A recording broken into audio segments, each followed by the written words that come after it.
નમસ્કાર દોસ્તો, જય માતાજી। તમને બધાને એવું લાગે કે અમારા પ્રભુ સેવા આશ્રમમાં તો રસોઈ કોણ બનાવે છે, ભોજન કોણ બનાવે છે, પ્રસાદી, તો ખાસ તમને બધાને જણાવવું છે કે જે અમારા પ્રભુ સેવા આશ્રમમાં જે અમારા બધા પ્રભુજી છે, જે 65 પ્રભુજી અત્યારે સેવા લઈ રહ્યા છે, એના બધાય માટે જે રસોઈ છે એ પોતે જાતે હું બનાવું છું। રસોઈમાં આજે બપોરની ફાઇનલી કમ્પ્લીટ થઈ ગઈ છે।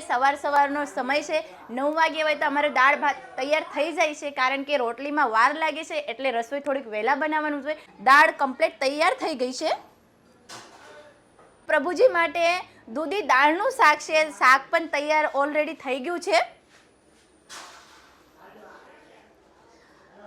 અને અમારા પ્રભુ સેવા આશ્રમમાં જે પણ કોઈ પ્રસાદી લઈને ગયું છે એને ખાસ કરીને કોમેન્ટમાં જણાવવાનું છે કે અમારા પ્રભુ સેવા આશ્રમની પ્રસાદી તમને કેવી લાગી છે, કેવું અમારું સેવાનું કાર્ય છે, એ અવશ્ય ને અવશ્ય કોમેન્ટમાં લખાવજો। તો આ તમને બધાને જણાવવાનું છે કે રસોઈયા ભાઈની પણ જરૂરિયાત છે, કારણ કે પ્રભુજી લેવા માટે જવું હોય ત્યારે ઘણી બધી અમને કાઢી પડે છે રસોઈ બનાવવા માટે। અમારે દાળ ભાત શાક રોટલી બનાવે એવા રસોઈયા ભાઈની જરૂરિયાત છે। મારા અમુક પ્રભુજી એવા છે તો અમને સાથ સપોર્ટ કરે છે, એને પગારથી આવવું હોય તો પણ વાંધો નહીં, અને સેવામાં આવવું હોય તો પણ વાંધો નહીં। ફક્ત ને ફક્ત અમને રસોઈયા ભાઈની ખાસ જરૂરિયાત છે કે એક ટાઈમનો જમણવાર છે, યા આખો દિવસનો જમણવાર છે, યા અન્ય કોઈ પણ સેવા છે તમને દેવી છે, તો અવશ્ય ને અવશ્ય અમારે પ્રભુ સેવા આશ્રમમાં મુલાકાત લેજો અને અવશ્ય ને અવશ્ય અમારા પ્રભુ સેવા આશ્રમનો કોન્ટેક્ટ કરજો। આમનામ સાથ સપોર્ટ બનાવતા રહેજો। ચાલો, જય હિન્દ, જય ભારત, જય શ્રી કૃષ્ણ, જય માતાજી। આમનામ સાથ સપોર્ટ આપતા રહેજો અને આજની રસોઈ તમને કેવી લાગી છે એ ખાસ કરીને કોમેન્ટમાં જણાવજો।